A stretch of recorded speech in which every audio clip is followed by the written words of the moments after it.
경기도 부천시가 내년 시승격 50주년을 앞두고 지난 50년을 되돌아보고 미래 100년을 내다보는 대전환의 본격 시동을 걸었습니다. 조용익 부천시장 모시고 자세히 말씀 나눠보겠습니다. 어서 오십시오. 네, 안녕하십니까. 예, 얼마 전 취임 100일을 맞아서 400여 명과 시민분 모시고 대화 시간을 가지셨습니다. 취임 첫날에도 저녁 7시에 시민 퇴근 시간에 맞춰서 취임식을 하셨고요. 또 1호 결재는 시민 소통 열린 시장실 운영 계획에 서명하셨는데 계속 소통을 넓혀 나가신다는 계획인 걸로 알고 있습니다. 취임 100일 소회가 좀 궁금합니다. 네, 100일간 쉼없이 달려왔습니다. 우리 시민들께서 많이 협력해 주시고 또 도와주시고 또 우리 부천시청 공무원들이 열심히 뛰어주셔서 100일을 잘 마칠 수 있었고 저희가 시민들과 100일 대화도 나누고 그 사이에 여러 행사들도 함께 하면서 네. 새로운 부천을 만들기 위해서 저희들이 많은 시도를 하고 있습니다. 네, 취임 후 100일 동안 시민들과 소통 강화하시고 또 다양한 사업도 짧은 시간이지만 추진하셨을 텐데 취임 후 중점적으로 추진한 것 어떤 것들이 있을까요? 우선은 우리가 열린 시장실을 통해서 소통을 좀 강화하자고 했습니다. 예. 그래서 시민들과 매주 월요일 오후 4시에 2시간씩 민원 상담의 날을 하고 있고 그래서 직접 시민들의 민원을 청취하고 시민들과 의사소통을 하는 것을 하고 있고요. 예. 또 지역의 국회의원과 시의원, 도의원들과도 계속 당정 협의, 그다음에 정책 간담회를 통해서 정책적으로 필요한 부분에 대해서 시와 정부와 그리고 시도와 협의업 부분에 대해서도 상의하고 있고 저희 직원들 내부에서는 이제 원래 조회를 월요일 날 오전 9시에 했었는데 예. 원래 저희를 딱딱하게 하지 말고 공연도 하고 강연도 듣고 이렇게 월간 부천이라는 새로운 이름을 바꿔서 수요일 날 오후 4시로 바꿔서 좀 그 분위기도 좀 바꿔서 직원들과 소통하기 위해서 노력하고 있고 특히 우리 직원들 중에서는 이제 청년 세대, MZ 세대들이 많이 있어서 그 MZ 세대의 우리 공직자들과 소통하기 위해서 이제 많이 좀 만나고 있는 편입니다. 그리고 요즘에 이제 3고 시대에 굉장히 경제가 좀 어려워서 네. 제가 시장 되고 나서 비상경제대책위원회를 직접 주관해서 부천시의 취약계층이나 소외계층이 힘들어하는 일이 없도록 저희들이 좀 각별히 챙기고 있습니다. 예, 굉장히 많은 일 하셨는데 참 반가운 수상 소식도 있었죠. 2022 대한민국 도시대상 국무총리상을 부천시가 받았습니다. 지자체 229개 가운데 굉장히 큰 상 받은 걸로 알고 있는데 네, 축하드리고요. 권위 있는 상이죠. 자랑 좀 해주십시오.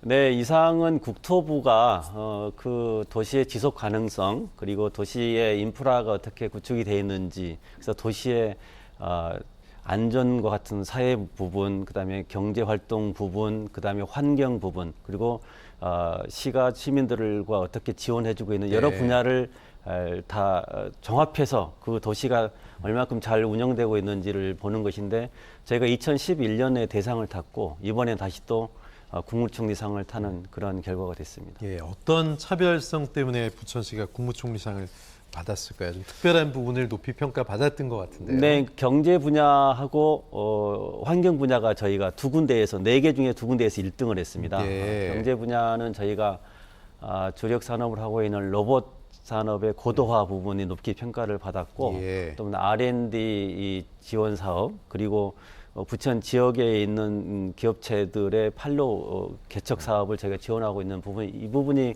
가장 높게 평가를 받았고요. 네. 환경 부분은 저희가 생태하천을 통해서 우리 이 친수 공간 같은 걸 조성해서 시민들에게 그 환경을 좀 개선했고 신곡천 보건사업 그렇습니다. 네. 그러니까 이 상동에 시민의 강도 많이 있고 이러거든요. 예. 그래서 그런 사업하고 그리고 미세먼지 저감을 위해서 수목을 이용해서 네. 미세먼지도 저감했고 또 그늘막 같은 것을 통해서 환경 개선 사업을 했던 부분이 높이 평가를 받아서 1위를 했습니다. 예. 시민 중심의 대전환, 제가 오프닝에서도 말씀드렸습니다만 대전환 이루겠다는 포부 밝히셨는데 시급히 해결해야 될 현안들이 꽤 많습니다. 특히 이제 선거 공약이기도 했던 게 광역동 폐지 문제란 말이죠. 어느 정도 가닥이 나왔을 것 같은데 어디까지가 또 복원되고 행안부와도 협의를 하고 논의를 해야 될 것 같은데 추진사항 좀 전해주십시오. 네, 지금 저희가 행안부랑 지금 협의를 계속 진행하고 예. 있는데요. 저희가 원래 3개 구청과 36개 일반동으로 구성돼 있다가 10개 광역동 체제로 바뀌었는데 이걸 다시 원래 상태로 복원하자는 겁니다. 그래서 지금 행안부가 2014년 이후에 구청 신설을 하지는 않고 있는데 이거는 구청을 저희는 신설하는 것이 아니라 기존에 있었던 구청을 복원하는 것이고 네. 36개 동으로 복원하는 것이라는 걸 설득하고 있고 광역동을 실시하면서 생긴 여러 시민들의 불편함이라든지 또 구청에서 가져야 될 여러 역할들을 제대로 하지 예. 못한 부분에 대한 것들을 설명을 해서 정말 시민들을 위한 행정을 하기 위해서 시민 중심의 행정을 위해서는 반드시 일반동 전환과 구청이 복원이 필요하다 이런 부분을 설득하고 있고 행안부하고는 한 내년 상반기까지 그 협의를 좀 완료할 생각입니다. 네. 부천시 쓰레기 소각장 문제도 참 뜨거운 감자인데요. 현재 어떤 상태입니까? 쓰레기 소각장은 이 소각로 가동 연한이 사실은 2015년에 끝났는데 그걸 연장하고 있는 상태여서 저희도 이제 이 쓰레기 처리 문제를 좀 심각하게 고민하고 있는데 저희가 그동안에 논의된 게 부천시에서 자체적으로 단독으로 할 것이냐 아니면 예. 인근 지자체랑 해서 광역화 사업을 할 것이냐는 논란이 있었는데 광역화를 하게 되면 뭐 국가에서 50% 지원을 해주고 참여하는 지자체에서 비용을 분담하는 측면이 있지만 이제 부천시 자체적으로 운영하지 못하는 것 그리고 다른 지자체 쓰레기를 부천에서 처리한다는 그런 문제점들도 있어서 경제적인 그 비용의 측면에서 봤을 때는 광역화가 유리하지만 나머지 측면도 충분히 고려해야 될 부분이 있어서 광역화로 해야 될지 이 단독을 할 것인지 저희가 심도 있게 고민하고 있고 그래서 인근에서 현대화 사업하고 있는 부분들도 저희들이 잘 살피고 있고 네. 또 거기가 하수처리장이 있습니다. 그래서 이 소각장과 하수처리장을 같이 한꺼번에 현대화 사업을 진행할 예정입니다. 네.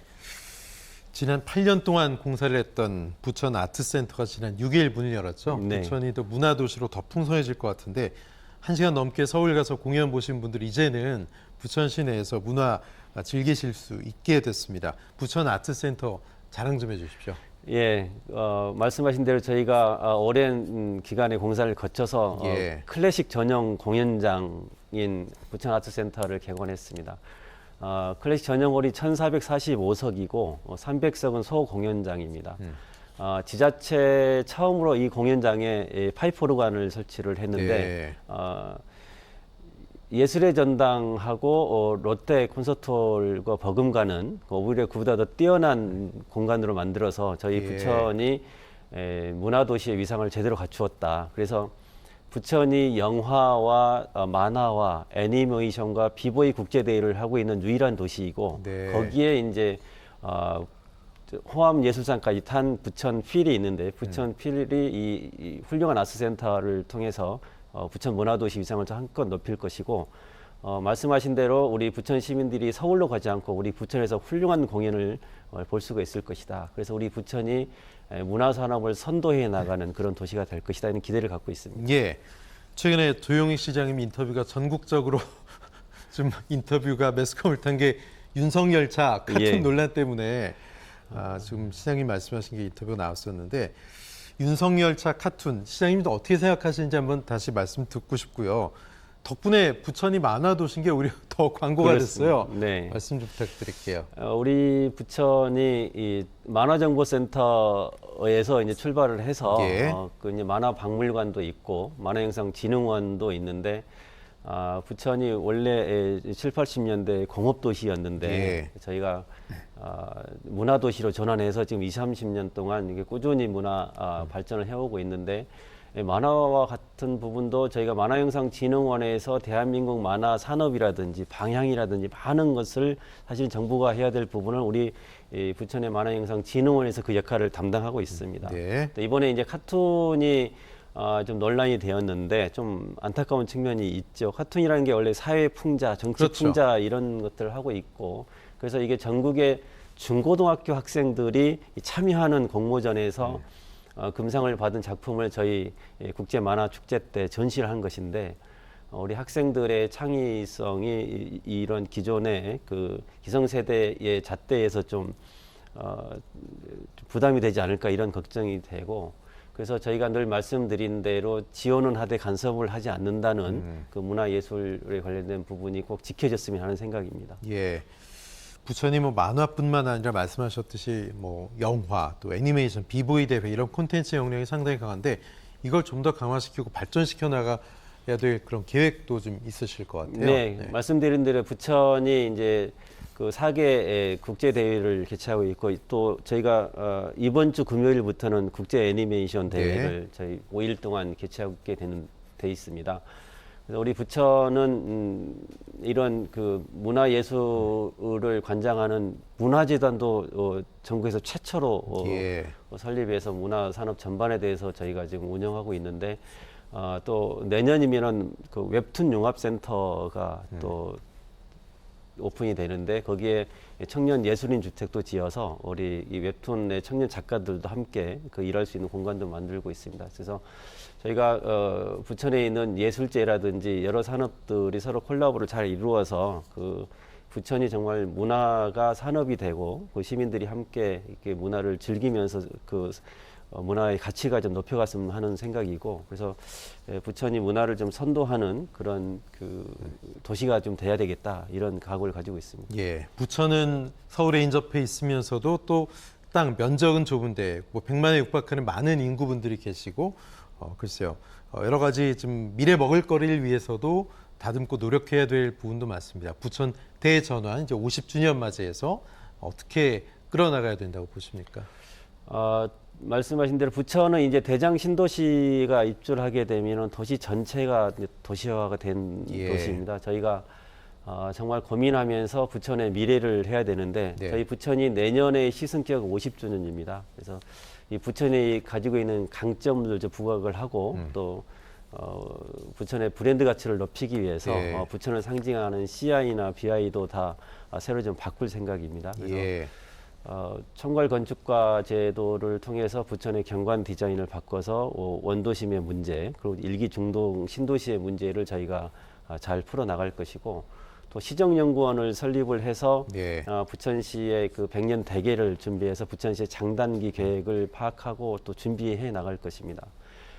부천에 이제 마지막 남은 대장 신도시와 첨단 산업 단지 그리고 문화산업의 미래를 이끌어갈 상동 영상단지 그리고 수도권 서부 최고의 그 사중 역세권이 될 이 부천 종합운동장 역세권 이 세 곳을 저희가 트라이앵글 육성 단지로 해서 부천의 3축이 앞으로 부천의 미래를 책임질 수 있도록 준비를 잘 해 나가서 부천이 산업과 환경과 주거가 잘 어울리는 그런 주거적 합성이 뛰어난 도시로 만들어 가겠다 이런 계획을 가지고 있습니다. 네, 시승격 50주년을 맞이해서 대전환기를 맞는 부천 초석을 잘 닦으시기 바랍니다.